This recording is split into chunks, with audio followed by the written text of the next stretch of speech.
हिंदू धर्म की बुनियाद वेदों के ज्ञान पर टिकी बताई जाती है। वैसे तो समय के साथ हर चीज बदलती है, लेकिन जो चीज नहीं बदलती है वो है वेदों का ज्ञान, जो स्वयं ईश्वर से प्रकट हुआ है।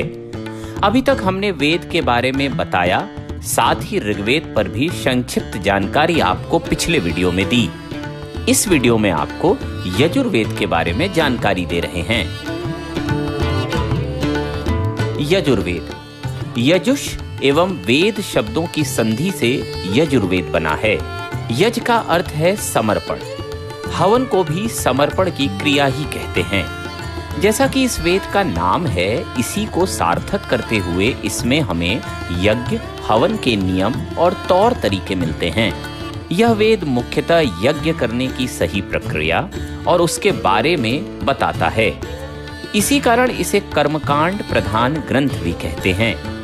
पौराणिक कथाओं में अश्वमेध, राजसूय, वाजपेय, अग्निहोत्र आदि अनेक यज्ञ करवाने की कहानियां हैं। इन सब यज्ञों की विधि, इनसे संबंधित कर्मकांड यजुर्वेद में मिलते हैं। यजुर्वेद को चारों वेदों में ऋग्वेद के बाद दूसरा वेद माना गया है।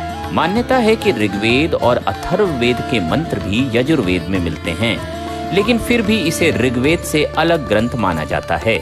हालांकि कुछ पौराणिक और प्राचीन ग्रंथों में यह भी कहा गया है कि त्रेता युग में केवल एक ही वेद था, यजुर्वेद। इसी कारण इस दौर में हर काम के लिए, चाहे वो पुत्र प्राप्ति हो या युद्ध में, सबसे पहले यज्ञ और हवन करवाए जाते थे। इसकी खास बात यह है कि अन्य वेदों में मंत्र जहाँ पद्यात्मक हैं, यानी कि कविता के रूप में हैं, वहीं यजुर्वेद में मंत्र गद्यात्मक शैली यानी कि कहानी के रूप में हैं। यजुर्वेद की दो शाखाएं शुक्ल यजुर्वेद और कृष्ण यजुर्वेद मिलती हैं। शुक्ल यजुर्वेद में केवल मूल मंत्र होने से इसे शुक्ल यानी शुद्ध वेद कहते हैं, तो कृष्ण यजुर्वेद में मंत्रों के साथ साथ विनियोग, मंत्र व्याख्या आदि होने के कारण कृष्ण यजुर्वेद कहा जाता है।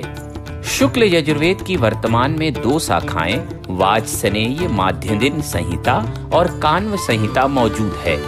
दोनों में अध्यायों की संख्या भी 40 मिलती है।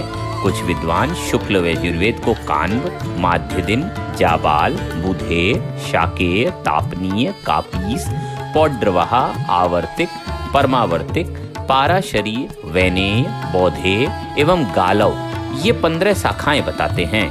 वहीं शुक्ल यजुर्वेद की तैत्तिरीय, मैत्रायणी, काठक और कठ कपिष्ठल, ये 4 शाखाएं मिलती हैं। दोनों में से शुक्ल यजुर्वेद की माध्यदिन शाखा को मूल शाखा माना जाता है।